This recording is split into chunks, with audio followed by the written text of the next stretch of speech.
জাতীয় স্মৃতিসৌধে বীর শহীদদের প্রতি রাষ্ট্রপতি ও নতুন মন্ত্রীদের শ্রদ্ধা। জাতীয় স্বার্থ রক্ষা করে দেশের মানুষের ভাগ্য পরিবর্তনে কাজ করার প্রত্যয়। সড়ক পথে যুক্ত হচ্ছে দ্বীপজেলা ভোলা। মহাসড়ক নির্মাণের নির্দেশ প্রধানমন্ত্রীর। জ্বালানি সংকট রাতারাতি কাটবে না, সমাধানের চেষ্টায় সরকার, জানালেন অর্থমন্ত্রী। কলকাতার হোটেলে আগুনে নিহত 7 বাংলাদেশের একজনের মরদেহ দেশে। বেনাপোলে পৌঁছেছে বাকি 5 জনের লাশ। কিছুক্ষণের মধ্যে স্বজনের কাছে হস্তান্তর। বাংলাদেশে কর্মী নেয়ার আবেদন প্রক্রিয়া শুরু মালয়েশিয়ার। রিক্রুটিং এজেন্সি ও মেডিকেল সেন্টারের তালিকা প্রকাশ, নিয়োগ স্বচ্ছ করতে অনলাইন ব্যবস্থা। এবং ম্যাকাইয়ে গোতের ঝড়ে নাস্তানাবুদ ব্যাটাররা। একদিনে পড়ল 18 উইকেট। পাল্টাপাল্টি ফাইফার পেলেন শরীফুল মিচেল স্টার্ক। প্রথম ইনিংসে 101 রানে এগিয়ে অস্ট্রেলিয়া।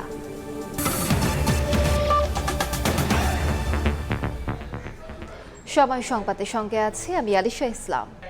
মহান মুক্তিযুদ্ধের বীর শহীদদের প্রতি শ্রদ্ধা নিবেদনের মধ্য দিয়ে দায়িত্বের নতুন অধ্যায় শুরু করলেন রাষ্ট্রপতি মির্জা ফখরুল ইসলাম আলমগীর।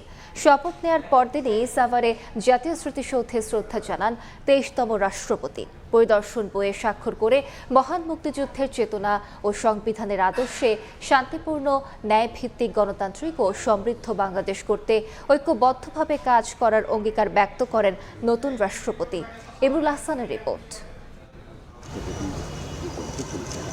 রাষ্ট্রপতি হিসেবে শপথ নেয়ার পরদিনই জাতির শ্রেষ্ঠ সন্তান মহান মুক্তিযুদ্ধে বীর শহীদদের শ্রদ্ধা জানালেন মির্জা ফখরুল ইসলাম আলমগীর।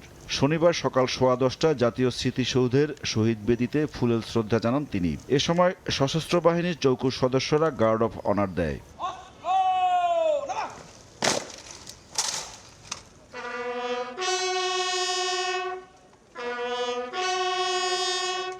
সামরিক কায়দায় রীতিমাফিক রাষ্ট্রীয় সম্মান জানানোর পর কিছুক্ষণ নীরবে দাঁড়িয়ে মহান মুক্তিযুদ্ধে জীবন উৎসর্গকারী বীর শহীদদের স্মরণ করেন রাষ্ট্রপতি। বেজে ওঠে বিয়োগলের করুণ সুর।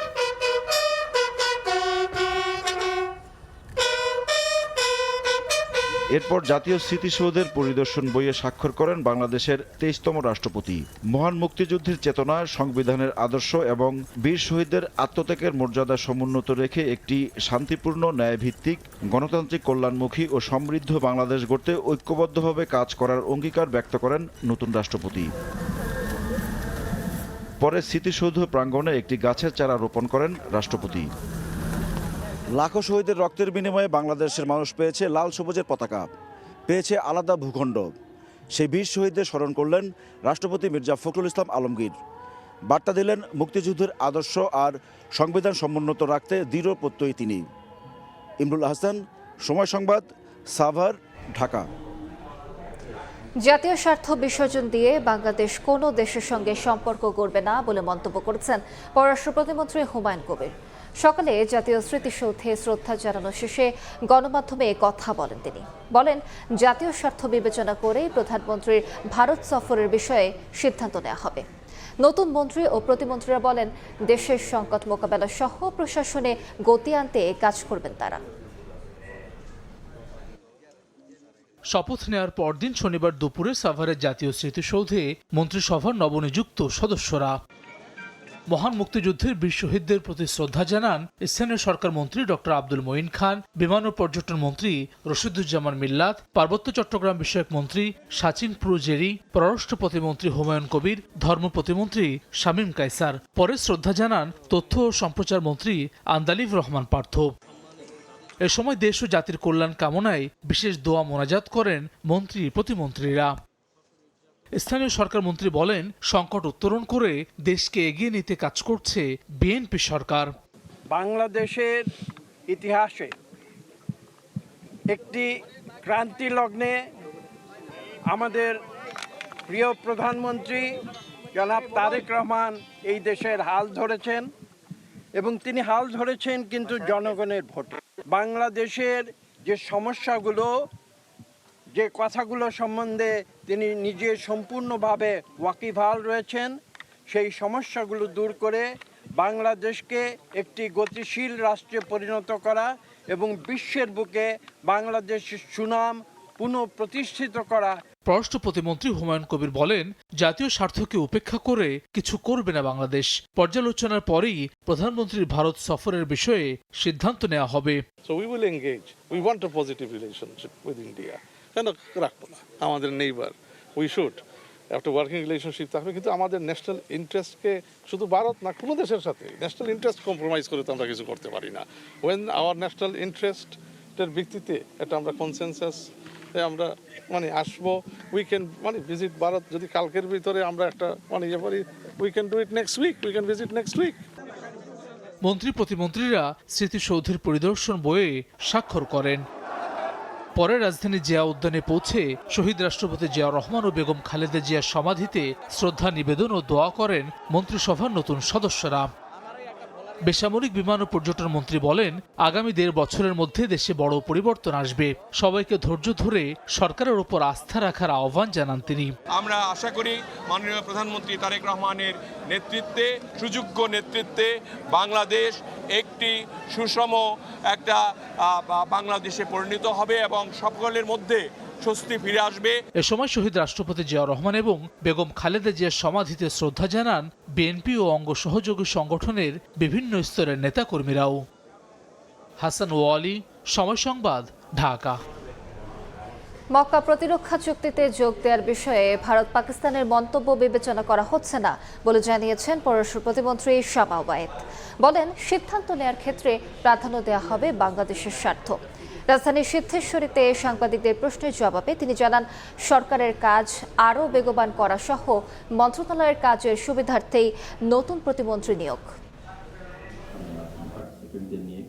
বাংলাদেশের রাজনীতিতে নারী নেতৃত্ব শক্তিশালী করলে দৃঢ় ভিতের উপর প্রতিষ্ঠিত হবে গণতন্ত্র, যার সুফল পাবে পুরো সমাজ। এজন্য প্রতিযোগিতাপূর্ণ পরিবেশেও নারীকে দক্ষ হয়ে ওঠার কোনো বিকল্প নেই, এমন পরামর্শই উঠে এলো সেন্টার ফর গভর্নেন্স স্টাডিজের এই সংলাপে। রাজধানীতে আয়োজিত এই সংলাপে ছিলেন পররাষ্ট্র প্রতিমন্ত্রী শামা ওবায়েদ ইসলাম। তার দাবি, বর্তমান সরকার দায়িত্ব নেয়ার পর থেকে বর্তমান অবধি বিদেশ নীতিতে উল্লেখযোগ্য পরিবর্তন এসেছে। সাংবাদিকদের প্রশ্নের জবাবে শামা ওবায়েদ বলেন, মন্ত্রণালয়ের কাজ আরও বেগবান করতেই মন্ত্রিসভা সম্প্রসারণ করেছে সরকার। বিগত 17 বছরের যে কোনো সময়ের চেয়ে অনেক বেশি কাজ পররাষ্ট্র মন্ত্রণালয় হয়েছে। আমি ব্যক্তিগতভাবে 3টা নতুন উইং ওপেন হয়েছে এখানে। আমাদের মাইগ্রেশন নিয়ে আমরা কাজ করছি। পররাষ্ট্র মন্ত্রণালয়ের কাজ অনেক, এবং আপনারা জানেন যে আমাদের পররাষ্ট্রমন্ত্রী ইউএনজি প্রেসিডেন্সি উনি জয়লাভ করেছেন। আগামী 1 বছর উনি অত্যন্ত ব্যস্ত থাকবেন। তো অবশ্যই মন্ত্রণালয়ের কাজের সুবিধার্থে এবং সরকারের কাজ আরও বেগবান করার লক্ষ্যে সরকার অবশ্যই যে সিদ্ধান্ত নেবে সেই সিদ্ধান্ত অনুযায়ী কাজ হবে। মক্কা প্রতিরক্ষা চুক্তিতে বাংলাদেশের সম্পৃক্ত হওয়া প্রসঙ্গেও কথা বলেন প্রতিমন্ত্রী। তার মতে, প্রতিবেশী বা কোনো দেশের মন্তব্য বিবেচনা করছে না সরকার। যে কোনো প্যাক্ট, যে কোনো মাল্টিল্যাটারাল বডিতে আমরা যুক্ত হব কি হব না, সেটা বাংলাদেশের স্বার্থ, বাংলাদেশের জনগণের স্বার্থ রক্ষিত হচ্ছে নাকি, সেটাই সর্বপ্রধান বিবেচ্য বিষয় হবে। দেশের স্বার্থ রক্ষা এবং সুষম কূটনৈতিক সম্পর্ক বজায় রেখে আগামী দিনের পররাষ্ট্রনীতি পরিচালনায় সরকার অত্যন্ত কঠোর ও সতর্ক অবস্থানে বলেও জানান পররাষ্ট্র প্রতিমন্ত্রী। মাইমুনা হেদার চৌধুরী, সময় সংবাদ, ঢাকা। ভারতের সঙ্গে সম্পর্কের ক্ষেত্রে অমীমাংসিত ইস্যুতে আলোচনায় জোর দিচ্ছে বাংলাদেশ। বিশেষ করে গঙ্গা চুক্তির নবায়ন ও তিস্তার পানি বণ্টন নিয়ে চলছে আলোচনা। তবে তিস্তা প্রকল্প বাস্তবায়নে আগের অবস্থান থেকে বাংলাদেশ সরে আসবে না বলে স্পষ্ট করেছেন পররাষ্ট্র প্রতিমন্ত্রী হুমায়ুন কবির। শাতিলা শারমিনের রিপোর্ট। বাংলাদেশ ভারত সম্পর্কের টানাপোড়েন কাটিয়ে নতুন করে আস্থা ও সহযোগিতার ক্ষেত্র তৈরিতে অমীমাংসিত ইস্যুগুলোকে আলোচনার টেবিলে রাখছে ঢাকা। এর মধ্যে সবচেয়ে গুরুত্বপূর্ণ পানি বণ্টন। চলতি বছরের ডিসেম্বরে শেষ হচ্ছে 1996 সালের গঙ্গা পানি বণ্টন চুক্তির 30 বছরের মেয়াদ। আর 2011 সালের চূড়ান্ত পর্যায়ে গিয়েও পশ্চিমতে স্বাক্ষরিত হয়নি তিস্তা পানি বণ্টন চুক্তি, যা নিয়ে পরবর্তী 15 বছর ছিল অচলাবস্থা আর বাংলাদেশের জনগণের মধ্যে তীব্র হতাশা। এছাড়া তিস্তা প্রকল্পে চীনের সম্পৃক্ততা নিয়ে রয়েছে ভারতের উদ্বেগ। এ বিষয়ে সময় সংবাদে ঢাকার অবস্থান তুলে ধরেছেন পররাষ্ট্র প্রতিমন্ত্রী হুমায়ুন কবির। জানান, গঙ্গা চুক্তির নবায়ন এবং তিস্তা পানি বণ্টন নিয়ে ভারতের সঙ্গে আলোচনা অব্যাহত রাখছে সরকার। একই সঙ্গে তিস্তা নদী ব্যবস্থাপনা প্রকল্প বাস্তবায়নে বাংলাদেশ সিদ্ধান্ত থেকে সরে আসবে না বলেও স্পষ্ট করেন তিনি। গঙ্গা চুক্তি নবায়ন ডিসেম্বরে শেষ হয়ে আসতে, so these are things that we will start discussions on. Teesta আমরা করব, এখানে এটা থেকে বাংলাদেশ মানে ব্যাকট্র্যাক করার সম্ভাবনা নাই। Teesta must happen. টেকনিক্যাল অ্যাসেসমেন্টগুলো হচ্ছে, আমরা চাইনার সাথে প্রোভাইডিং টেকনিক্যাল এক্সপার্টিজ, তো দেখি যার সাথে আমাদের ইন্টারেস্ট মিলবে তার সাথেই হবে। আন্তর্জাতিক সম্পর্ক বিশ্লেষকদের মতে পানি বণ্টন ইস্যুতে দিল্লির সঙ্গে সংলাপের পাশাপাশি জাতীয় স্বার্থকে অগ্রাধিকার দিচ্ছে ঢাকা। দুই দেশের সম্পর্ককে টেকসই করতে দীর্ঘদিনের অমীমাংসিত ইস্যু, বিশেষ করে গঙ্গা চুক্তির নবায়ন এবং তিস্তা পানি বণ্টন সমস্যার সমাধানে আন্তরিকতা দেখাতে হবে ভারতকে। পশ্চিমবঙ্গ যে কারণেই হোক জল দিতে চায় না আমাদেরকে, বা তাদের আপত্তি থাকতে পারে, এটি পশ্চিমবঙ্গের বিষয় নয়। এটি আন্তর্জাতিক নদীর জলবন্টনের যে কনভেনশন রয়েছে বা যে আইন রয়েছে সেটি মেনে চলতে হবে দিল্লিকে। তিস্তা বলেন বা গঙ্গা বলেন, এটি বাংলাদেশ ভারত সম্পর্কে আমি মনে করি খুবই গুরুত্বপূর্ণ একটা বিষয় হয়ে থাকবে, এবং এটা এখন একটা বিস্ফোরাই হয়ে আছে, এটাকে দ্রুত সমাধান করা দরকার। আমি মনে করি এখানে দায়িত্বটা বেশি ভারতে। শুধু সফর করে ফেললেই হলো না, এই সফর থেকে আমাদের দিক থেকে কি আউটকাম হবে সফরে, সেটি খুবই গুরুত্বপূর্ণ। দিল্লির সঙ্গে সম্পর্ক এগিয়ে নিতে সংলাপের পথেই আছে ঢাকা, তবে সেই কূটনীতির কেন্দ্রে থাকছে পারস্পরিক স্বার্থ, সমতা এবং বাংলাদেশের জাতীয় স্বার্থের সুরক্ষা। শাকিলা শারমিন, সময় সংবাদ, ঢাকা। সড়ক পথে যুক্ত হচ্ছে দ্বীপ জেলা ভোলা। হিজলা মেহেন্দিগঞ্জ ভোলা রুটে মহাসড়ক নির্মাণের নির্দেশ দিয়েছেন প্রধানমন্ত্রী তারেক রহমান। তেজগাঁওয়ে প্রধানমন্ত্রীর কার্যালয়ে এক সভায় এ উদ্যোগ দ্রুত এগিয়ে নিতে সংশ্লিষ্টদের নির্দেশ দেন সরকার প্রধান। ভৌগোলিক প্রতিবন্ধকতা দূর করে নিরবচ্ছিন্ন যোগাযোগ ও ব্যবসা বাণিজ্যের সুযোগ বাড়াতে সমন্বিত সড়ক ব্যবস্থা গড়ে তোলার তাগিদ দেন প্রধানমন্ত্রী। প্রকল্পটি বাস্তবায়ন হলে ভোলার সঙ্গে বরিশাল, ঢাকা সহ অন্যান্য এলাকার সরাসরি সড়ক যোগাযোগ তৈরি হবে। এতে সময় ও খরচ দুটোই কমবে। প্রকল্প সংশ্লিষ্টরা জানান, প্রস্তাবিত রুটে সড়ক প্রশস্ত, নতুন সড়ক নির্মাণ এবং 3টি ছোট সেতু নির্মাণ করতে হবে।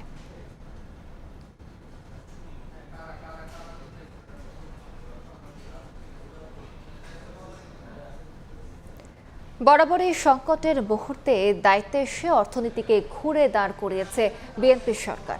এই মন্তব্য করে অর্থমন্ত্রী আমির খসরু মাহমুদ চৌধুরী বলেছেন, জ্বালানি সংকট রাতারাতি সমাধান করা সম্ভব নয়। যদিও দেশের শিল্প খাতকে বাঁচাতে নিরবচ্ছিন্ন জ্বালানি সরবরাহের কোনো বিকল্প নেই বলে জানাচ্ছে ঢাকা চেম্বার।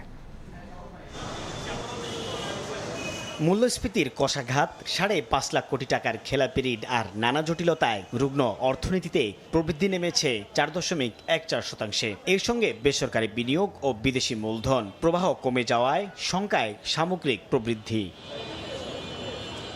ঢাকা চেম্বার আয়োজিত সেমিনারে উঠে আসে দেশের অর্থনীতির এই চিত্র। ব্যবসায়ীরা বলেন, বৈশ্বিক বাণিজ্য বাধা, মধ্যপ্রাচ্য সংকট ও জ্বালানির বাড়তি ব্যয়ে বড় চাপে আছে অর্থনীতি। ঘনীভূত হচ্ছে বহুমুখী সংকট। কর প্রশাসন, online corporate platform, automated faceless refund and risk based digital audit selection চালু করা। আমাদের সাপ্লাই বটলনেস আছে, এনার্জি শর্টেজ আছে, উইক্স লজিস্টিক আছে, পোর্ট কনজেশনস আছে। এগুলো যদি আমরা অ্যাড্রেস করতে না পারি, শুধুমাত্র রেট যদি আমি কমিয়ে দিই, আপনার ব্যবসায়ী বন্ধুরা আছেন, আপনারা কি ইনভেস্টমেন্ট করবেন? আমি 0% যদি আপনি ইনভেস্টমেন্ট করবেন না। প্রবৃদ্ধি ও বিনিয়োগ বাড়াতে দেশের অর্থনীতির সাথে সামঞ্জস্যপূর্ণ মুদ্রানীতি সংস্কারের তাগিদ দেন অর্থনীতিবিদরা। সবসময় বলি যে 7.7% হলো আমার রেভিনিউ জিডিপি রেশিও, আমরা এটা বলি। এটা হলো সরকার যেটা পায় তার সাথে জিডিপি রেশিও। পাবলিক যেটা দেয় সেটার সাথে জিডিপি রেশিও যদি আমরা ধরি, তাহলে এটা তো অনেক বেশি। আগামী 2 বছরের আগে গ্যাস বা এই সংকট কমানো সম্ভব হবে না। গ্রাউন্ড রিয়েলিটি বলছে হয়রানি ট্যাক্স কমাবার ব্যাপারে তো কোনো এই ধরনের টাইম ফ্রেমের দরকার নেই। অর্থমন্ত্রী জানান, সংকট থেকে অর্থনীতিকে উত্তরণের অভিজ্ঞতা বিএনপি সরকারের থাকলেও জ্বালানি সংকট দূর করতে আরো সময় প্রয়োজন। বিদ্যুৎ গ্যাস সমাধানের জন্য একটা সময়ের দরকার। আমরা যদি সব রিসোর্সও মোবিলাইজ করি, সরকারের সব ধরনের চেষ্টাও করি, আমরা এই সময়টাকে আমাদের নিয়ন্ত্রণে নাই, এটা আমাদের বাইরে। কিন্তু আমরা যেটা করতে চেষ্টা করছি, শর্ট টার্মে কি করতে পারি, লং টার্মে, mid term and long term কি করতে পারি। ব্যাংকিং খাতের কাঠামোগত সমস্যা সমাধানে ব্যালেন্স শিট ক্লিয়ারেন্স ও প্রকৃত আর্থিক চিত্র তুলে ধরতে 1 সেপ্টেম্বর থেকে নতুন প্যাকেজ হচ্ছে বলেও জানান অর্থমন্ত্রী। বিনিয়োগ ব্যতীত এখান থেকে বেরিয়ে আসার কোনো সুযোগ নাই। সাইফুল ইসলাম, সময় সংবাদ, ঢাকা। দীর্ঘ প্রতীক্ষার অবসান ঘটিয়ে মালয়েশিয়ার শ্রমবাজারে বাংলাদেশে কর্মী পাঠানোর আবেদনের প্রক্রিয়া শুরু হয়েছে। নিয়োগ প্রক্রিয়ায় শতভাগ স্বচ্ছতা ও গতিশীলতা আনতে সম্পূর্ণ অনলাইন ভিত্তিক নতুন ব্যবস্থা চালু করেছে দেশটির মানব সম্পদ মন্ত্রণালয়। একই সঙ্গে পোর্টালে বাংলাদেশের 25টি রিক্রুটিং এজেন্ট এবং 46টি মেডিকেল সেন্টারের তালিকাও প্রকাশ করা হয়েছে। মালয়েশিয়া থেকে মোহাম্মদ আব্দুল কাদেরের রিপোর্ট। মালয়েশিয়ার শ্রমবাজারে গতি ফেরাতে নতুন পদক্ষেপ নিয়েছে দেশটি। শনিবার দেশটির মানব সম্পদ মন্ত্রণালয়ের দেয়া নোটিশে জানায়, এখন থেকে নিয়োগকর্তারা foreign worker centralise management system বা FWCMS পোর্টালের মাধ্যমে সরাসরি আবেদন করতে পারছেন। নতুন এই ব্যবস্থায় কোনো ম্যানুয়াল আবেদন জমা নেওয়ার সুযোগ থাকছে না। অনলাইন অ্যাপয়েন্টমেন্ট ব্যবস্থার মাধ্যমে সাক্ষাৎকারের সময় নির্ধারিত হওয়ায় প্রশাসনিক জটিলতা অনেকটাই কমে আসবে বলে জানিয়েছে দেশটির মানব সম্পদ বিভাগ। এই পোর্টালে উন্মুক্ত করা হয়েছে বাংলাদেশের অনুমোদিত 25টি রিক্রুটিং এজেন্সির তালিকা। সেই সঙ্গে ঢাকা, চট্টগ্রাম, সিলেট বিভাগের 46টি প্রাথমিক অনুমোদিত মেডিকেল সেন্টারের তালিকাও যুক্ত করা হয়েছে। পুনরায় আনুষ্ঠানিকভাবে কর্মী নিয়োগের এমন স্বচ্ছ পদক্ষেপে স্বস্তি প্রকাশ করেছেন মালয়েশিয়ায় অবস্থানরত প্রবাসী বাংলাদেশিরা। আমরা চাই বাংলাদেশের যে দক্ষ শ্রমিকগুলো আছে তারা যেন সিন্ডিকেট ছাড়াই মালয়েশিয়াতে ভালোভাবে আসতে পারে কম খরচে। বাংলাদেশ থেকে যারা দক্ষ শ্রমিক আসবে তারা যেন সঠিকভাবে কাজ পায় এবং দালালের খপ্পরে পড়ে প্রতারিত না হয়। মালয়েশিয়া সরকারকে এবং বাংলাদেশ সরকারকে আমরা ধন্যবাদ জানাই কলিন ভিসা চালু করার জন্য। মালয়েশীয় শ্রম আইনের বিশেষ ধারার অধীনে প্রাথমিক যাচাই থেকে শুরু করে শর্ত সাপেক্ষ অনুমোদনপত্র দেওয়ার প্রক্রিয়া মাত্র 10 কর্মদিবসের মধ্যে সম্পন্ন করা হবে। তবে ডিজিটাল প্রক্রিয়া চালু হলেও নিয়োগের যোগ্যতা বা নিয়মকানুন কিন্তু শিথিল করা হয়নি। স্বরাষ্ট্র মন্ত্রণালয় থেকে দায়িত্ব হস্তান্তরের পর ইতিমধ্যে 4646টি আবেদনের প্রক্রিয়াকরণ চলছে। এদিকে মালয়েশিয়ার রেস্তোরাঁ খাতের 15,000 কর্মী কোটা পূরণে নেওয়া হয়েছে বিশেষ উদ্যোগ। প্রথম ধাপে 1033 নিয়োগকর্তার বিপরীতে 5000 কর্মীর অনুমোদন প্রক্রিয়া চলছে এবং বাকি 10,000 কোটার জন্য নতুন করে অনলাইনে আবেদনের আহ্বান জানানো হয়েছে। এছাড়া কুয়ালালামপুর বিমানবন্দরে পৌঁছানোর পর কর্মীদের প্রশাসনিক প্রক্রিয়া সহজ ও দ্রুত করতে শীঘ্রই পরীক্ষামূলকভাবে চালু হতে যাচ্ছে বৈদেশিক কর্মী ট্রানজিট সেন্টার। অনলাইন নির্ভর এই নতুন ব্যবস্থার ফলে একদিকে যেমন দালাল চক্র ও অতিরিক্ত অভিবাসন ব্যয়ের মতো পুরনো বিতর্ক বন্ধ হবে, তেমনি শ্রমবাজারে ফিরবে শতভাগ স্বচ্ছতা, এমনটাই প্রত্যাশা প্রবাসী বাংলাদেশি ও সংশ্লিষ্ট বিশেষজ্ঞদের। মালয়েশিয়া থেকে মোহাম্মদ আব্দুল কাদের, সময় সংবাদ। কলকাতার আবাসিক হোটেলে অগ্নিকাণ্ডে নিহত বাংলাদেশিদের মরদেহ দেশে আনা হচ্ছে আজ। নিহতদের মধ্যে আলিমুজ্জামান সাজুর মরদেহ সাতক্ষীরার ভোমরা ইমিগ্রেশনে হস্তান্তর করা হয়েছে। দুপুর 12টায় নিহত সাজুর মরদেহ ভোমরা ইমিগ্রেশন পুলিশের কাছে হস্তান্তর করা হয়। দাপ্তরিক কার্যক্রম শেষে স্বজনদের কাছে মরদেহ হস্তান্তর করা হয়। এদিকে বিকেলে বাকি 5 জনের মরদেহ পৌঁছায় বেনাপোলে। গত বুধবার ভোর রাতে ভারতের পশ্চিমবঙ্গের কলকাতা শিখা ইন আবাসিক হোটেলে অগ্নিকাণ্ডে নিহত হন 7 বাংলাদেশি সহ 9 জন। এর মধ্যে সাতক্ষীরার 2 জন ছিলেন। এর মধ্যে রেপতি সরকারের মরদেহ স্বজনদের আবেদনে কলকাতায় দাহ করার সিদ্ধান্ত হয়।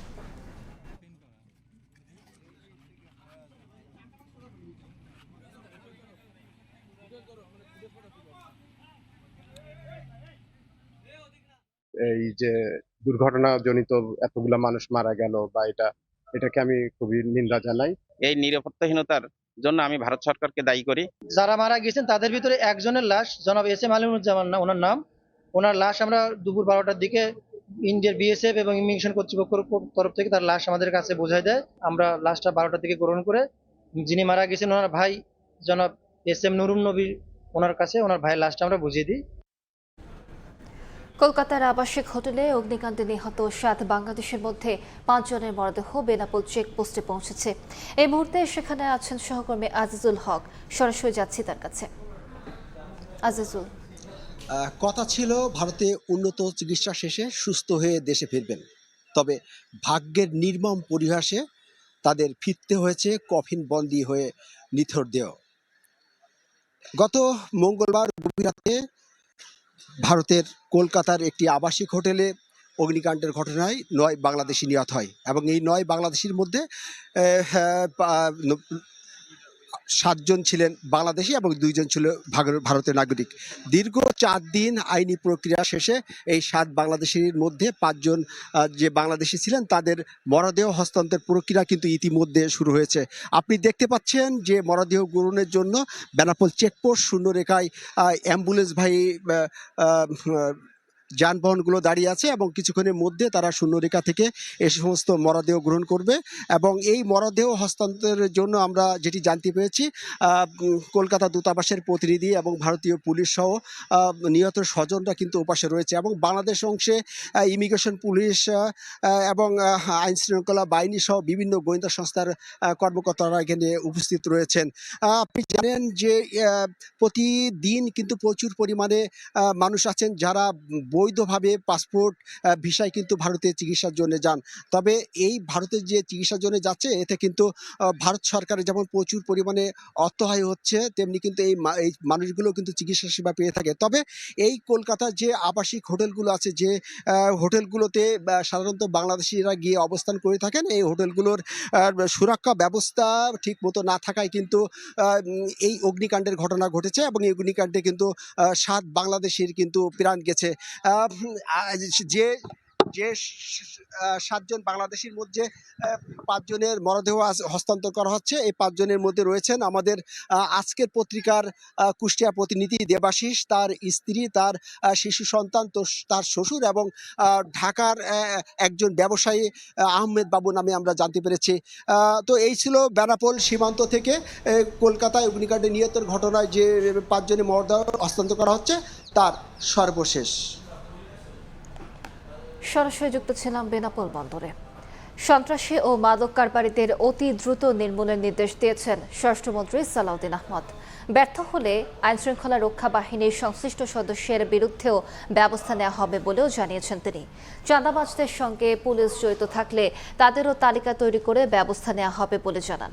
শান্তিনগরে সন্ত্রাসীদের হামলায় আহত চিকিৎসক অধ্যাপক মোহাম্মদ আসাদুর রহমানকে দেখতে বিকেলে ঢাকা মেডিকেল কলেজ হাসপাতালে যান স্বরাষ্ট্রমন্ত্রী।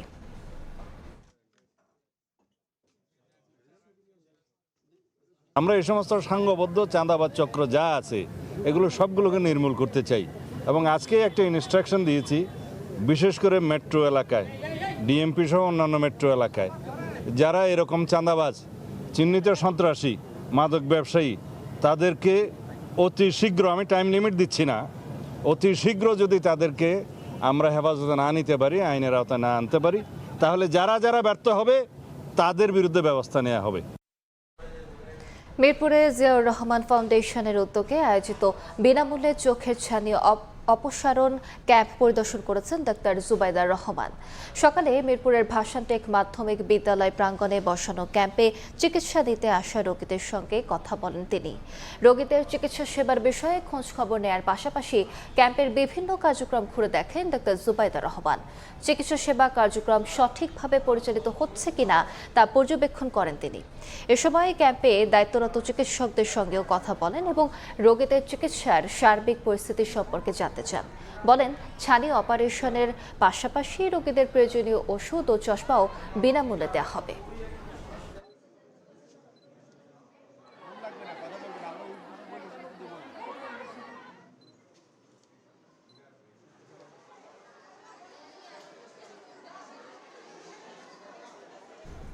সময় সংবাদে আরো থাকছে। খাগড়াছড়িতে মেঘ বিস্ফোরণে মধ্যরাত থেকে ভোর পর্যন্ত ভারী বৃষ্টি, বিভিন্ন এলাকায় পাহাড়ি ঢলে আকস্মিক বন্যা, পানিবন্দী বহু পরিবার।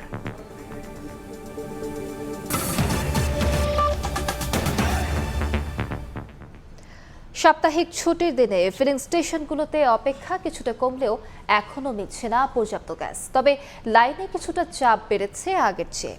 দিনের পর দিন এমন দুর্ভোগে অতিষ্ঠ গাড়ির চালকেরা।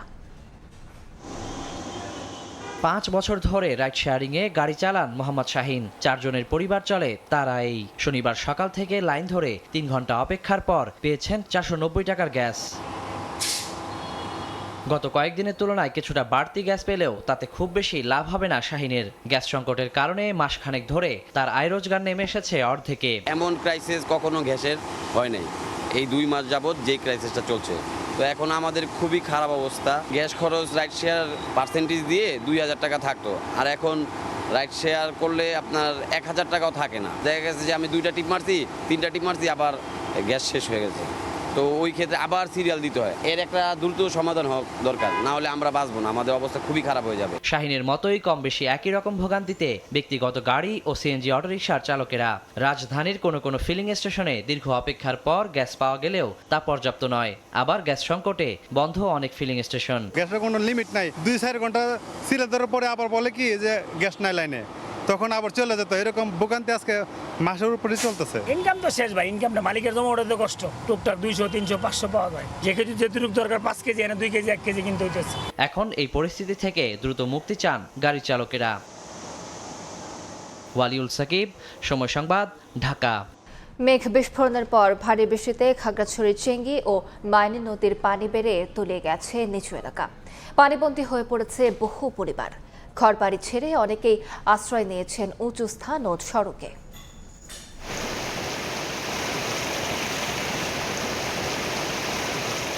মেঘ বিস্ফোরণের পর ভারী বর্ষণ।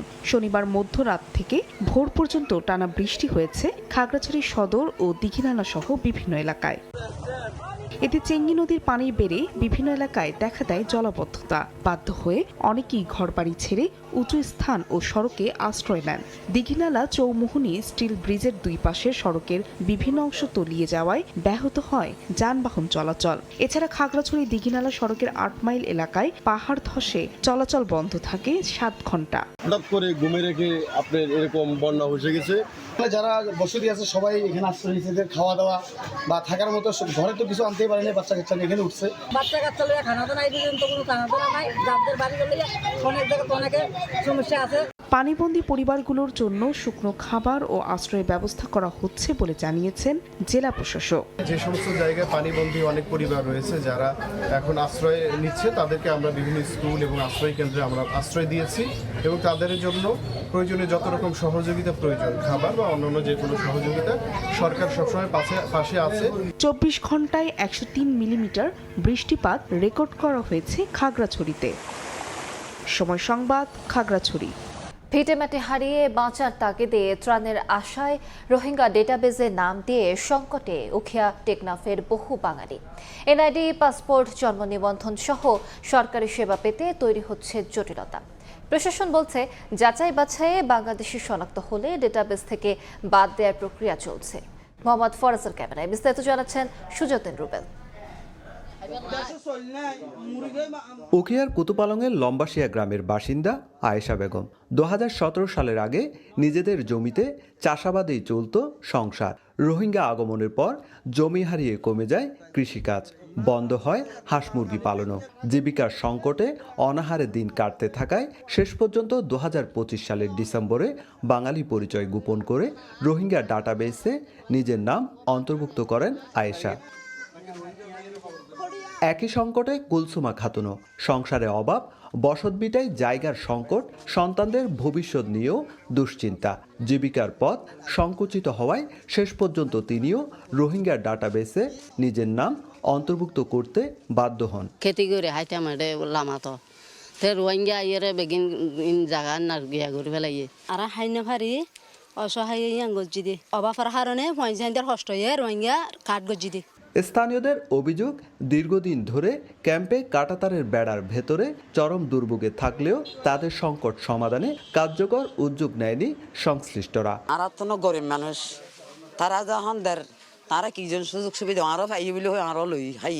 যারা বৃদ্ধ আছে, যারা বুড়া মানুষ আছে, যারা রোহিঙ্গার মতো কিছু কাটার কাছে। শরণার্থী ত্রাণ ও প্রত্যাবাসন কমিশনের দাবি, ত্রাণের আশায় কিছু স্থানীয় দরিদ্র মানুষ রোহিঙ্গা হিসাবে নিবন্ধিত হয়েছে। ইউএনএইচসিআরও বলছে নিবন্ধন একটি চলমান প্রক্রিয়া। যতক্ষণ পর্যন্ত না বাংলাদেশের নাগরিকরা এসে এটা ফেস না করবে, ততদিন পর্যন্ত আমাদের পক্ষে মুশকিল জানা আসলে প্রকৃতপক্ষে কতজন এই ধরনের নিবন্ধিত হয়েছে। Across these activities, some Bangladeshi nationals can be identified, referred to UNHCR for an in-depth interview, and where this is established to be true, then they are removed from the Rohingya refugee database.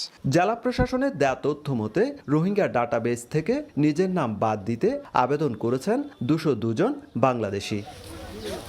Sujauddin Rubel, সময় সংবাদ, কক্সবাজার। তীব্র locomotive বা engine সংকটে অনেকটা জোড়াতালি দিয়ে চলছে পূর্বাঞ্চলের rail চলাচল। প্রতিদিন যাত্রী ও পণ্য পরিবহনের পাশাপাশি শান্টিংয়ের জন্য 90টির বেশি ইঞ্জিনের প্রয়োজন হলেও যোগান দেওয়া হচ্ছে 70 থেকে 75টি। সংকট মোকাবেলায় 2000 রেল লাইন প্রকল্পের আওতায় 1200 কোটি টাকায় 30টি ইঞ্জিন কেনার পরিকল্পনা নিয়েছে সরকার। সাক্ষাৎ টিপুর ক্যামেরায় বিস্তারিত জানাচ্ছেন কমল দে। পূর্বাঞ্চলের রেল যোগাযোগকে গতিশীল রাখতে প্রতিদিন অন্তত 121টি লোকোমোটিভ বা ইঞ্জিনের প্রয়োজন। বিশেষ করে যাত্রীবাহী ট্রেনের জন্য 80টি, কন্টেনার সহ গুডস পরিবহনের জন্য 10টি এবং শান্টিংয়ের কাজে 20 থেকে 22টি ইঞ্জিনের চাহিদা পাঠানো হয়। অবশ্য 85 থেকে 90টি ইঞ্জিন হলো মোটামুটি কাজ চালিয়ে নেওয়া যায়, কিন্তু বিশাল এই চাহিদার বিপরীতে বরাদ্দ পাওয়া যায় মাত্র 70 থেকে 75টি ইঞ্জিন। ইঞ্জিন এবং কোচের স্বল্পতার জন্য আমরা কাঙ্ক্ষিত সার্ভিস বা সেবা দিতে সক্ষম হচ্ছি না। প্রয়োজনের তুলনায় ইঞ্জিন বরাদ্দ কম হয়, রেল চলাচল স্বাভাবিক রাখা এখন কঠিন চ্যালেঞ্জ হয়ে দাঁড়িয়েছে। নির্ধারিত সময়ে ইঞ্জিন না পাওয়ায় ট্রেনগুলো যেমন দেরিতে ছাড়ছে, তেমনি বন্ধ রাখতে হচ্ছে স্বল্প দূরত্বের কম গুরুত্বপূর্ণ ট্রেনগুলোর চলাচল। বাংলাদেশ রেলওয়েতে বর্তমানে ইঞ্জিন সংকট একটা প্রকট আকার ধারণ করেছে, যার কারণে আমাদের যে শিডিউল ট্রেনগুলো আছে সেগুলো চালাতে মাঝে মাঝে আমাদের একটু লেট হচ্ছে। ইঞ্জিন সংকটের এই দুঃসময়ে রেলওয়ে পূর্বাঞ্চলের জন্য আশার আলো হয়ে এসেছে কক্সবাজার 2000 রেললাইন স্থাপনের কাজ। এশিয়া উন্নয়ন ব্যাংকের পাশাপাশি বাংলাদেশ সরকারের অর্থায়নে বাস্তবায়িত প্রকল্পটি ডুয়েল গেজ লাইন স্থাপন হলো। এর আওতায় কেনা হবে 30টি metre gauge diesel electric locomotive. Metre গেজের একটা ক্রাইসিস চলতেছে হলো লোকোমোটিভ বা রুলিং স্টকে। এগুলো পাইপ লাইনে আছে কিছু, এবং 2016 থেকে 2000 যে প্রজেক্ট আছে সেই প্রজেক্টের আওতায় প্রায় 30টা লোকোমোটিভ আমরা করব। প্রকল্পের আওতায় কেনা এসব ইঞ্জিন রেলওয়ের বহরে যুক্ত হলে বন্ধ হয়ে যাওয়া ট্রেনগুলো যেমন পুনরায় চালু করা যাবে, তেমনি বিভিন্ন রুটে নতুন ট্রেন চলাচলের আশা করছেন রেলওয়ে কর্মকর্তারা। ইঞ্জিনগুলো আসলে আমরা আমাদের বর্তমান যেই সংকট আছে সেটা কাটিয়ে উঠতে সক্ষম হব। রেলওয়ে পূর্বাঞ্চলের প্রতিদিন 58টি আন্তনগর, 60টি মেল, কমিউটার, গুডস এবং 38টি লোকাল ট্রেন সহ 150-র বেশি ট্রেন চলাচল করছে। বাংলাদেশের যোগাযোগ ব্যবস্থায় গুরুত্বপূর্ণ ভূমিকা পালন করে চলেছে রেলওয়ে, কিন্তু ইঞ্জিন সংকট সহ বিরাজমান সমস্যাগুলোর সমাধান করা গেলে যেমন রেলওয়েতে গতি ফিরবে, ঠিক তেমনি যাত্রী চাপ কমবে সড়ক এবং আকাশপথে। কমল দে, সময় সংবাদ, চট্টগ্রাম। 3 বছরেও সংস্কার হয়নি বান্দরবানের রোয়াংছড়ি উপজেলার নোয়াপতং খালের সেতু। বাধ্য হয়ে প্রতিদিন ঝুঁকি নিয়ে সাঁকো পার হচ্ছেন হাজারো মানুষ। কৃষিপণ্য পরিবহন, শিক্ষার্থীদের যাতায়াত ও অসুস্থ রোগী পরিবহনে পোহাতে হচ্ছে চরম ভোগান্তি। দ্রুত সেতু সংস্কার অথবা নতুন করে নির্মাণের দাবি এলাকাবাসীর। এনে জাকিরের রিপোর্ট।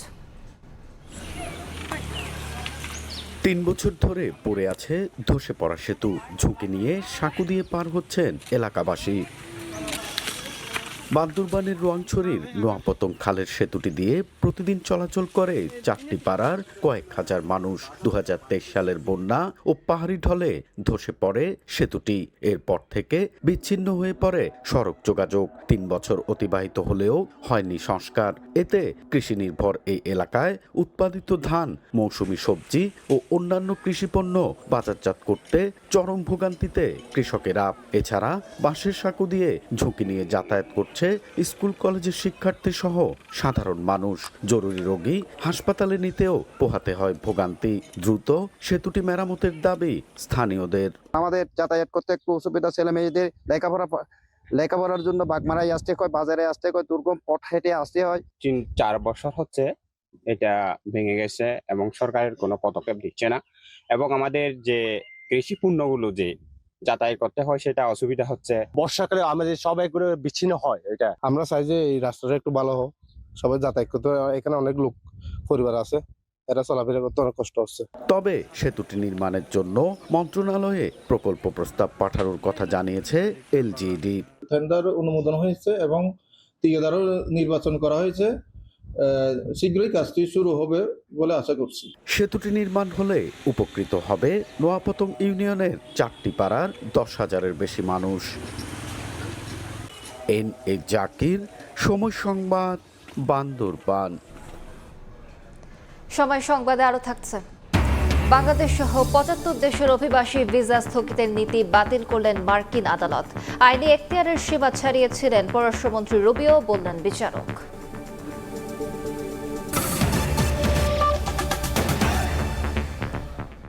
ফিনিশিং পণ্য নয়, কাঁচামাল ও ইন্টারমিডিয়েট পণ্যের দেশীয় শিল্প হতে পারে রফতানি, কর্মসংস্থান ও অভ্যন্তরীণ বাজারে সবচেয়ে বড় শক্তি। এছাড়া রফতানিমুখী এসএমই তৈরি, প্রযুক্তি, দক্ষতা ও উন্নয়নে বিনিয়োগ বৃদ্ধি করবে উৎপাদন ও কর্মসংস্থান। এলডিসি উত্তরণের সবাই ঘনিয়ে আসায় বহুমুখী অর্থনৈতিক সক্ষমতা বাড়ানো জরুরি বলে মনে করেন অর্থনীতিবিদ ও বিনিয়োগ সংশ্লিষ্টরা। সিরিয়া সুলতানা রিপোর্ট। বাংলাদেশ বিপুল জনসংখ্যা, বৃহৎ অভ্যন্তরীণ বাজার আর তরুণ মানব সম্পদ। 17 থেকে 18 কোটি মানুষের এই দেশটিতে 2024-25-এর মূল্যস্ফীতির চড়া বাজারের অর্থবছরেও ভোগ ব্যয় ছিল 23 লাখ কোটি টাকা। বিদেশের বহুজাতিক কোম্পানিগুলোর কাছে এই large and growing customer market হিসেবে পরিচিত ভবিষ্যৎ ও আকর্ষণীয় ভোক্তা বাজার নিজেই নিজের জন্য হতে পারে বৈশ্বিক অস্থিরতায় টিকে থাকার সবচেয়ে বড় হাতিয়ার। তবে রপ্তানি বিমুখ বৈশ্বিক বাজার আর কাঁচামাল আমদানিতে অনিশ্চয়তা অস্থির করে অভ্যন্তরীণ বাজারকে। উচ্চমূল্যের আমদানি বাড়ায় মূল্যস্ফীতি, ফলে কাঁচামাল ও ইন্টারমিডিয়েট পণ্যের দেশীয় শিল্প গড়ে তোলাই বাংলাদেশ শিল্পায়নের এখন সবচেয়ে বড় চ্যালেঞ্জ।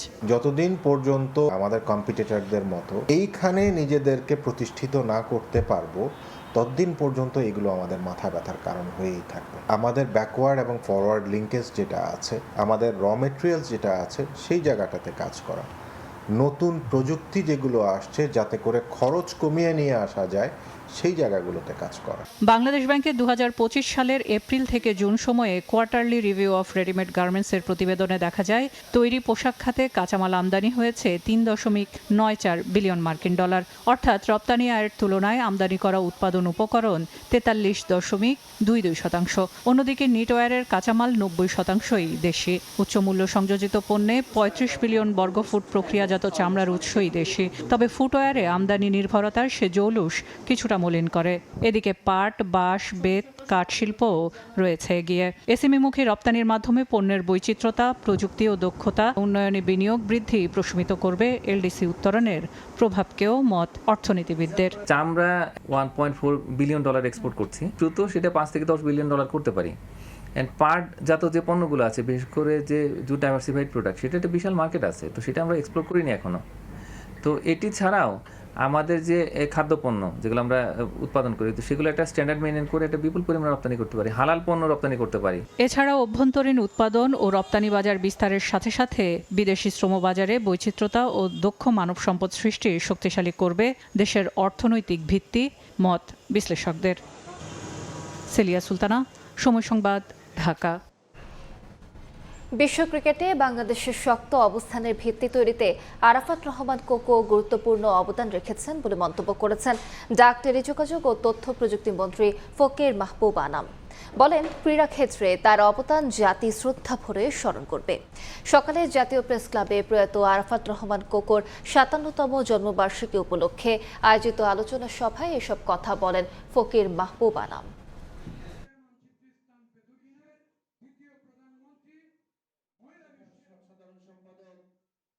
অস্ট্রেলিয়াতে আমাদের ক্রিকেট প্লেয়ারদের অস্বাভাবিক একটা সাফল্য দেখেছি আমরা we are so proud of Bangladesh cricket team. আমাদের অনূর্ধ্ব 19 আরাফাত কোকোই কিন্তু শুরু করেছিলেন এটা, আপনাদের হয়তো, এবং সেখান থেকে এই যে ক্রিকেটের যে প্রশিক্ষণ, এর মাধ্যমে কিন্তু আজকে এই ক্রিকেটে এই পর্যন্ত এসছে। নিরাপদ অভিবাসন নিশ্চিত করা সম্ভব হলে এর সুফল অভিবাসী পরিবারের পাশাপাশি পুরো দেশই পেতে পারে। রাজধানীতে এক অনুষ্ঠানে কথা বলেছেন আন্তর্জাতিক অভিবাসী সংস্থা IOM এর বাংলাদেশ প্রধান। অভিবাসীদের পাঠানো রেমিটেন্সে দেশের বৈদেশিক মুদ্রার রিজার্ভ যেমন শক্তিশালী হয়, তেমনি স্থানীয় অর্থনীতিও সচল থাকে বলে মন্তব্য করেন বক্তারা। প্রবাসীদের পাঠানো অর্থ শুধু পরিবারের ভরণ পোষণ নয়, দেশের অর্থনীতিতেও অন্যতম চালিকা শক্তি। তবে রেমিটেন্সের অর্থ ভোগে ব্যয় না করে ভবিষ্যৎ নিরাপত্তা ও উৎপাদনশীল খাতে বিনিয়োগের তাগিদ দিচ্ছেন সংশ্লিষ্টরা। রাজধানীর এফডিসিতে আন্তর্জাতিক পারিবারিক রেমিটেন্স দিবস উপলক্ষে ডিবেট ফর ডেমোক্রেসির ছায়া সংসদ বিতর্ক প্রতিযোগিতায় International Organization for Migration IOM এর বাংলাদেশের chief of mission doctor Laura Tombond বলেন, নিরাপদ অভিবাসন নিশ্চিত করা গেলে শুধু ভবিষ্যৎ পরিবারই নয়, তাদের অর্জন পুরো সমাজ ও দেশের উন্নয়নে কাজে লাগানো সম্ভব হবে। নিরাপদ অভিবাসন নিশ্চিত করা গেলে শুধু অভিবাসী পরিবারই নয়, তাদের অর্জন পুরো সমাজ ও দেশের উন্নয়নে কাজে লাগানো সম্ভব হয়।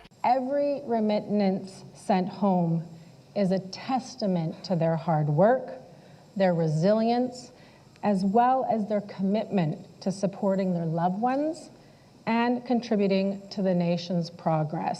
এ সময় বক্তারা বলেন, জনশক্তির একটি বড় অংশের কর্মসংস্থান অভিবাসনের মাধ্যমে। অভিবাসীদের পাঠানো অর্থ দেশের বৈদেশিক মুদ্রার রিজার্ভ শক্তিশালী করার পাশাপাশি স্থানীয় অর্থনীতিকে সচল রাখে। আজকে যে আলোকিত শহর দেখি, গ্রামের উন্নয়ন দেখি, আমাদের যে ব্যাংকিং খাতের দেখি যে মানুষের যে বিদেশ থেকে অর্থ আসা, সব চাকচিক্যই কিন্তু আমাদের রেমিটেন্স যোদ্ধাদের কারণেই হচ্ছে। এসএমই খাতে রেমিটেন্সের বিনিয়োগ অভিবাসীদের পরিবারের সুরক্ষায় গুরুত্বপূর্ণ ভূমিকা রাখবে, সেই বার্তাও উঠে আসে আলোচনায়। ইয়ানুর শিফাত, সময় সংবাদ, ঢাকা। বাংলাদেশ সহ ৭৫ দেশের নাগরিকদের অভিবাসী ভিসা স্থগিতের নীতি বাতিল করলেন যুক্তরাষ্ট্রের আদালত। প্রেসিডেন্ট ডোনাল্ড ট্রাম্প প্রশাসনের ওই নীতিকে বেআইনি আখ্যা দিয়ে আদালত জানান, পররাষ্ট্রমন্ত্রী মার্কো রুবিও এই সিদ্ধান্ত কার্যকরের আইনি এখতিয়ার রাখেন না। এই রায়ের ফলে দক্ষিণ এশিয়া, মধ্যপ্রাচ্য ও লাতিন আমেরিকার আবেদনকারীদের ভিসা প্রক্রিয়ার জটিলতা নিরসনের পথ খুলল বলে মনে করছেন বিশ্লেষকরা। চলতি বছর জানুয়ারিতে ৭৫টি দেশের নাগরিকদের অভিবাসী ভিসা দেয়া বন্ধের ঘোষণা দেয় ট্রাম্প প্রশাসন। তালিকায় ছিল বাংলাদেশ, পাকিস্তান সহ এশিয়া, আফ্রিকা ও লাতিন আমেরিকার বেশ কয়েকটি দেশের নাম। এবার আদালতের রায়ে ধাক্কা খেয়েছে মার্কিন সরকারের অভিবাসী ভিসা স্থগিতের নীতি। নিউ ইয়র্কের ম্যানহাটনের সাউদার্ন ডিস্ট্রিক্টের বিচারক জ্যানেট ভার্গাস এক রায়ে জানিয়েছেন, ৭৫টি দেশের নাগরিকদের অভিবাসী ভিসা বন্ধ করার যে সিদ্ধান্ত পররাষ্ট্র দফতর নিয়েছিল তা অভিবাসন আইনের সম্পূর্ণ পরিপন্থী। আদালত আরও জানান, পররাষ্ট্রমন্ত্রী মার্কো রুবিওর এমন সিদ্ধান্ত নেওয়ার আইনগত এখতিয়ার নেই। ট্রাম্প প্রশাসনের দাবি ছিল, এসব দেশের নাগরিকদের যুক্তরাষ্ট্রে গিয়ে সরকারি সহায়তা ও বিভিন্ন সুযোগ সুবিধার উপর নির্ভরশীল হয়ে পড়ার ঝুঁকি বেশি। যদিও আদালতের রায়ে সাফ বলা হয়, আবেদনকারীর জাতীয়তার উপর ভিত্তি করে ঢালাওভাবে অভিবাসী ভিসা বন্ধ করে দেওয়া মার্কিন আইনি কাঠামোর সরাসরি লঙ্ঘন। সাবেক প্রেসিডেন্ট জো বাইডেনের মেয়াদে নিয়োগপ্রাপ্ত এই বিচারক বিভিন্ন মানবাধিকার সংস্থার দায়ের করা মামলার ভিত্তিতে এই ঐতিহাসিক সিদ্ধান্ত ঘোষণা করেন। প্রেসিডেন্ট ডোনাল্ড ট্রাম্প তার মেয়াদ জুড়ে কঠোর অভিবাসন নীতি অনুসরণের অংশ হিসেবে পরপর বেশ কিছু নিষেধাজ্ঞা জারি করেন। এর আগে প্রায় ৩৯টি দেশের ওপর ভ্রমণ নিষেধাজ্ঞা এবং ডাইভার্সিটি ভিসা ডিভি বন্ধের উদ্যোগ নেওয়া হয়। তবে মানবাধিকার সংস্থাগুলোর অভিযোগ, এমন নীতি যুক্তরাষ্ট্রের বাক স্বাধীনতা ও আইনি সুরক্ষার অধিকারকে চরমভাবে ক্ষুণ্ণ করছে। ফারদিন মাজহার, সময় সংবাদ। ইরান আলোচনায় ফিরতে চাইলেও এখনও সঠিক সিদ্ধান্ত নেয়ার মতো অবস্থায় নেই বলে মন্তব্য করেছেন মার্কিন প্রেসিডেন্ট ডোনাল্ড ট্রাম্প। একই সঙ্গে তিনি আবারও হরমুজ প্রণালীকে যুক্তরাষ্ট্রের অঞ্চল হিসেবে দেখার দাবি করেন। এর আগে তেহরানের ওপর ওয়াশিংটনের অর্থনৈতিক নিষেধাজ্ঞাকে আন্তর্জাতিক আইনের পরিপন্থী বলে জানিয়েছে মোজতবা প্রশাসন। চলমান ইরান যুক্তরাষ্ট্র উত্তেজনার মধ্যে থেমে নেই কূটনৈতিক তৎপরতা। ওমান ও ইরানের পররাষ্ট্রমন্ত্রীরা ফোনালাপ করেছেন। আলোচনায় হরমুজ প্রণালী দিয়ে জাহাজ চলাচল নিয়ন্ত্রণে একটি দ্বিপক্ষীয় সমঝোতায় ফেরার বিষয়টি গুরুত্ব পেয়েছে বলে জানা গেছে। তবে প্রণালীকে ঘিরে যুক্তরাষ্ট্র ইরানের পাল্টাপাল্টি অবস্থানে নতুন করে যুদ্ধের আশঙ্কা তৈরি হয়েছে।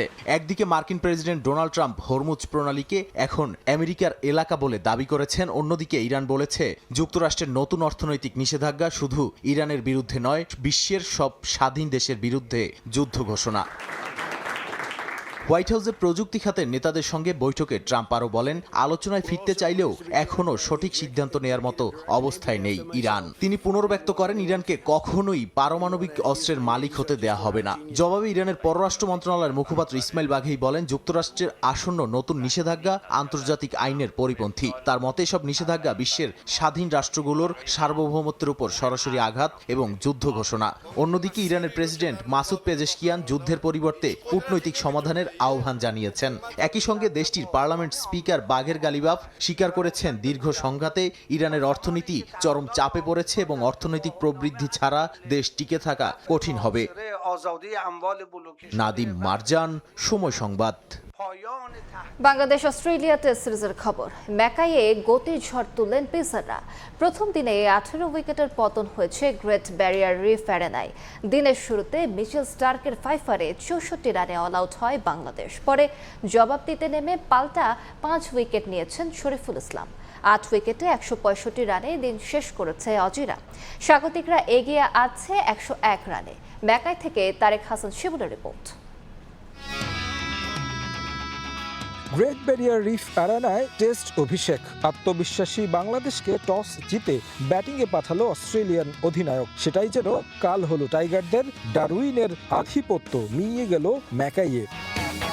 সকালের সূর্য বলে দেয় দিনটা কেমন যাবে। শুরুটা যেমন ভালো হয়নি তেমনই ছিলেন টাইগার ব্যাটাররা। মমিনুল এসে ধাক্কা সামলানোর চেষ্টা করেছেন, তবে স্টার্কের গতি আর সুইঙ্গে পরাস্ত হয়েছেন বারবার। আগের ইনিংসের সেঞ্চুরিয়ান তানজিদ তামিমও বুঝে উঠলেন না বাঁহাতির পেস, আউট হন 0 রানে।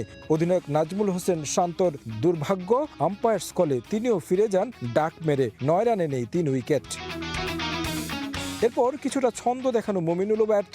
উইকেট দিলেন স্টারকে। মুশফিক আর লিটনে ভরসা, কিন্তু জীবন পেয়েও লিটন পারলেন না রান করতে। 2 টেস্টে অজিদের মাটিতে এখনও তার নামের পাশে 0।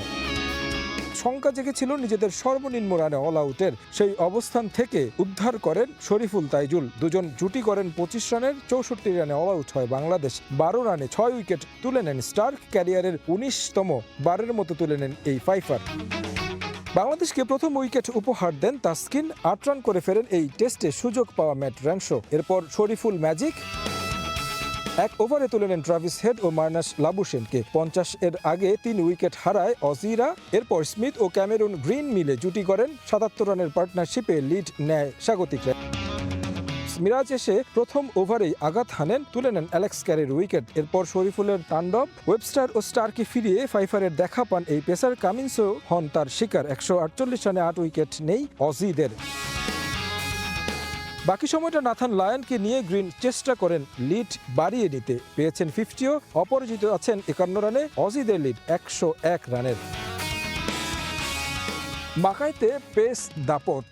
প্রথম দিনে 18টার 12টাই নিয়েছেন লেফটি 2 পেসার। 64 রানে বাংলাদেশ প্রথম ইনিংসে অল আউট হয়ে গেলেও এপিটাফ লেখার সুযোগ নেই। মাকাই টেস্টে বাংলাদেশের ভাগ্য কোন দিকে সেটা বলে দিবে দ্বিতীয় ইনিংসের ব্যাটিং।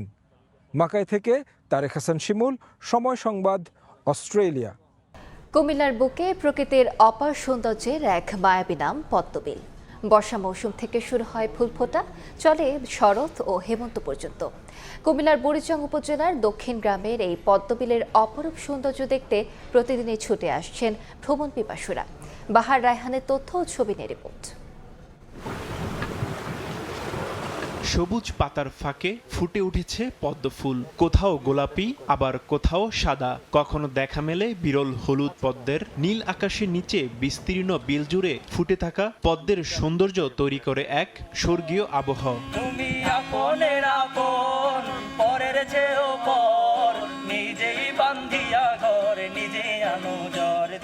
সামাজিক যোগাযোগ মাধ্যমে ছড়িয়ে পড়ার পর অল্প সময়েই পুরো দেশ বিদেশে পরিচিতি পায় কুমিল্লার বুড়িচং উপজেলার দক্ষিণ গ্রামের এই পদ্মবিল। বর্ষা মৌসুম থেকে শুরু হয় ফুল ফোটা, চলে শরৎ হেমন্ত পর্যন্ত।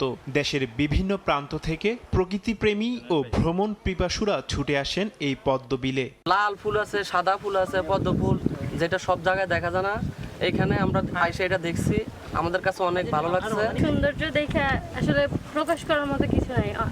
প্রাকৃতিক দৃশ্য তো অবশ্যই সবসময় সুন্দর। যারা শহর থাকে, গ্রাম সাইডে আসলে তারা চমৎকারভাবে গ্রামীণ যে পরিবেশে যে পদ্ম ফুলের একটা সমার থাকে, এটা উপভোগ করতে পারবে। 2018 সালের বর্ষায় প্রথম ব্যাপকভাবে মানুষের নজরে আসে দক্ষিণ গ্রামের পদ্মবিল। সময় সংবাদ, কুমিল্লা। এ পর্যায়ে শীর্ষ সংবাদগুলো জানিয়ে দিচ্ছে আরেকবার।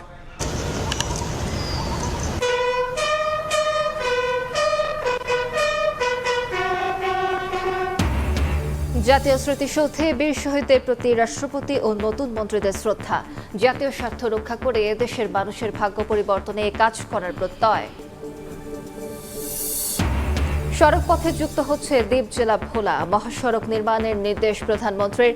জ্বালানির সংকট রাতারাতি কাটবে না, সমাধানের চেষ্টায় সরকার, জানালেন অর্থমন্ত্রী। এবং কলকাতায় আবাসিক হোটেলে আগুনে নিহতদের মধ্যে 6 জনের মরদেহ এসেছে দেশে। ভোমরা ও বেনাপোল স্থলবন্দর দিয়ে হস্তান্তর নেওয়া হচ্ছে নিজ বাড়িতে।